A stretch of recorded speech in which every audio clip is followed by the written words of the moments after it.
The ratings are in for this week's edition of AEW Dynamite on TBS, and it's not good news for AEW President and CEO Tony Khan, as Dynamite has delivered the lowest total viewership since April of 2021. That's the lowest in close to 3 years, and the lowest 18 to 49 key demographic rating since June of 2020. The lowest in close to 4 years. All of the details on that. Plus, Vince McMahon, he has sold $100 million of his TKO Group holding stock. Jim Cornette reacts to CM Punk's referencing him on Monday Night Raw this week. Roman Reigns, he was practically retired during the pandemic, according to Paul Heyman. Speaking of Reigns, he has labelled Seth Rollins a 40-year-old virgin after a tweet he made back in 2012. Ace Austin, he's re-signed with TNA Wrestling, and Jon Moxley debuts a new look.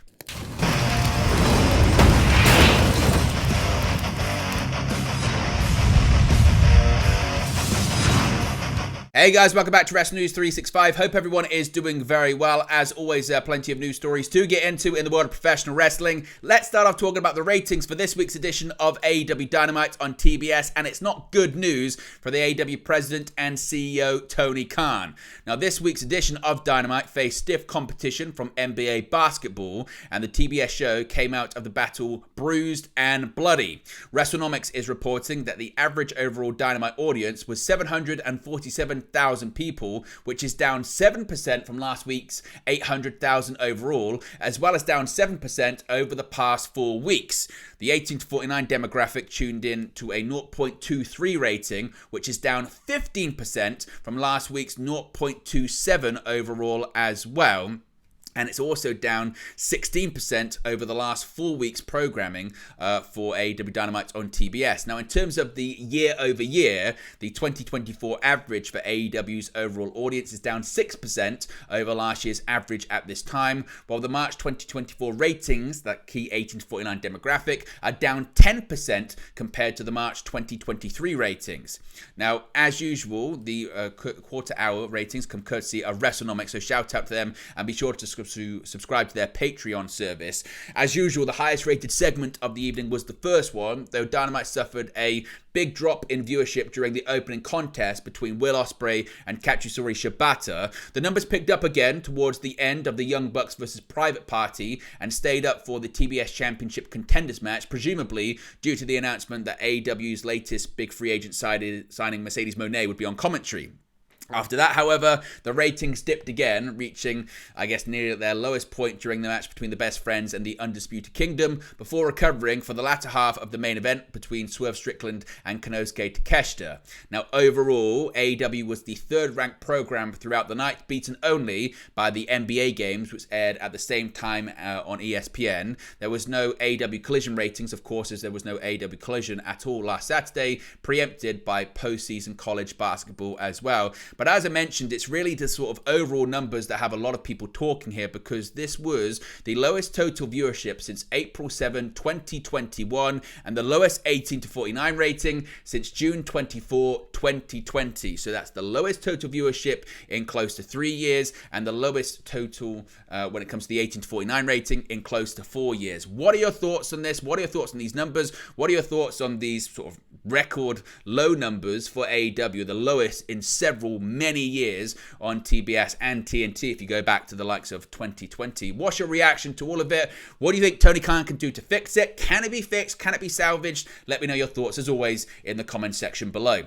Now, Vince McMahon, we got a bit of an update on Vince McMahon and his latest when it comes to the scandal surrounding him, as well as a possible exit from TKO Group Holdings. We do know, of course, he's no longer involved with WWE. He's no longer the executive chairman of TKO Group Holdings after that lawsuit and the allegations made against him by a former WWE employee in it. And former WWE CEO and TKO Holdings executive chairman Vince McMahon has recently sold more TKO stock through the course of March 2024.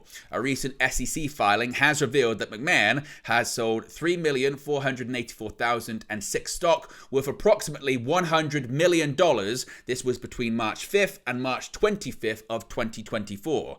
Now, the SEC filing has revealed that the disgraced former WWE chairman still has 11.5 million TKO shares following this past month's sale.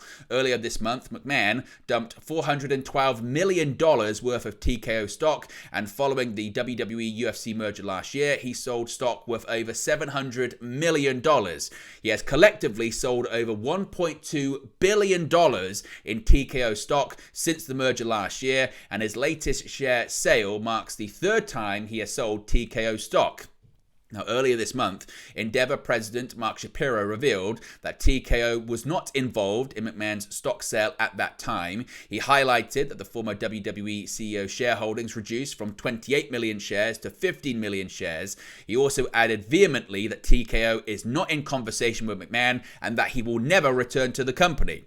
Of course, in January, McMahon resigned from the TKO board of directors as well as the position of executive chairman of the company after sex trafficking allegations were levied against him. Endeavor CEO Ari Emanuel replaced McMahon's position as executive chairman in February. McMahon, who has a litany of allegations against him over the decades, was forced to step down from his roles in both WWE and TKO over the last year after he was accused of sexual harassment, sex trafficking, and more. Now, Jim Cornette, of course, he was referenced on Raw this week, not by name, but by podcast. Now, after having the names of his podcast name dropped on Raw by CM Punk, Jim Cornette has responded on his show and on social media. On this week's edition of Raw, CM Punk had a spicy in-ring exchange with both Drew McIntyre and Seth Rollins. However, a moment before either McIntyre or Rollins actually arrived on the scene caught fans' attention as Punk was addressing Pat McAfee on commentary. Noting that he was aware that Pat had a show, Punk stated that he wasn't a daily listener, but that he listens to The Drive-Thru and The Experience in a nod to Cornette's podcast without directly naming Cornette as their host. While Punk continued to make a point regarding Roman Reigns' recent appearance on Pat McAfee's show, it was still an intriguing reference for those in the know. While there was also a clip of Jim Cornette's reaction uploaded to his YouTube channel regarding his response to the mention, the picture is worth 1,000 words, as they say. Cornette's wife Stacey posted a photo of the well-known podcaster doing CM Punk's signature pose in a CM Punk shirt alongside their dog Harley Quinn. Along with the photo, which you can see on the screen right now, there was the caption saying, quote, "Jim, Harley Quinn, and the ratings say it's clobbering time. Cult of viewers watching TV, Demo God, fill the arena." Now, CM Punk, for his part, has been announced for another intriguing upcoming appearance with a well-known media name. Ariel Helwani announced that on Monday, April 1st, CM Punk will be live in his studio for an interview for his show, The MMA Hour. In Punk's first live extended interview since signing with WWE and departing AEW, Helwani noted there will be no restrictions, nothing off limits, no holds barred, nothing is taboo in the interview. Of course, Helwani notably exchanged words with AEW President and CEO Tony Khan over social media in the past. After previously describing Khan as one of his most difficult interviews, things got decidedly more personal during their exchange in February of last year. Of course, Punk was fired by AEW in September of 2023. He then made his surprise return to WWE in November of the same year to close out Survivor Series. So, what are your thoughts on Cornette's response there? Do you like it? Don't you like it? Let me know your thoughts, as always, in the comment section below. Now, Paul Heyman has spoken about Roman Reigns and how he was essentially retired during the pandemic. Now, Paul Heyman has revealed that WWE Undisputed Universal Champion Roman Reigns decided not to return to WWE during the COVID-19 pandemic. The wise man of the bloodline recently spoke to Uprock Sports about Reigns seemingly calling time on his WWE career during the pandemic as he wanted to safeguard his family and his health. He considered himself retired. He wasn't coming back, said Heyman. He detailed how he was the executive director of Raw at the time, and many backstage on SmackDown were eager for Reigns to return, but the tribal chief had made up his mind about his WWE future. Quote, "I was the executive director of Monday Night Raw, and Roman was assigned to SmackDown. But every week I heard all the SmackDown writers and producers and personnel saying, 'God, I just wish Roman would come back.' And I would ask, 'Has anybody talked to him?' 'Yeah, he says he's retired. He's not coming back. No way. Thanks a lot. Done. Finish. Goodbye," said Heyman. Now, Reigns eventually returned to WWE at SummerSlam 2020, turning heel and attacking Bray Wyatt, The Fiend, who had just won the Universal Championship. After his return, Reigns aligned with Paul Heyman, a partnership that has been ongoing for 3.5 years. A week after his return, Reigns began his current reign as champion at the Payback show, defeating The Fiend and Braun Strowman.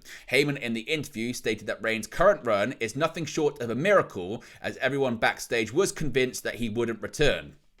Heyman had previously claimed that Reigns was frustrated with the creative direction of his character prior to the pandemic, while Reigns' past medical history also contributed to his decision to step away during the pandemic. Reigns also tested positive for COVID-19 in January 2022, which forced him to miss the Day One show, but he recovered quickly. So what are your thoughts on Reigns, essentially, according to Heyman, being retired during the pandemic?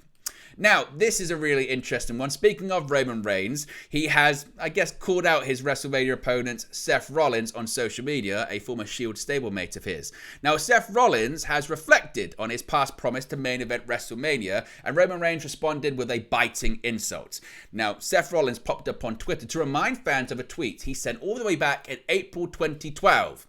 Now, at the time, Rollins had written the following. You can see it on the screen right there, saying, "I will main event WrestleMania one day, and we'll change the world together."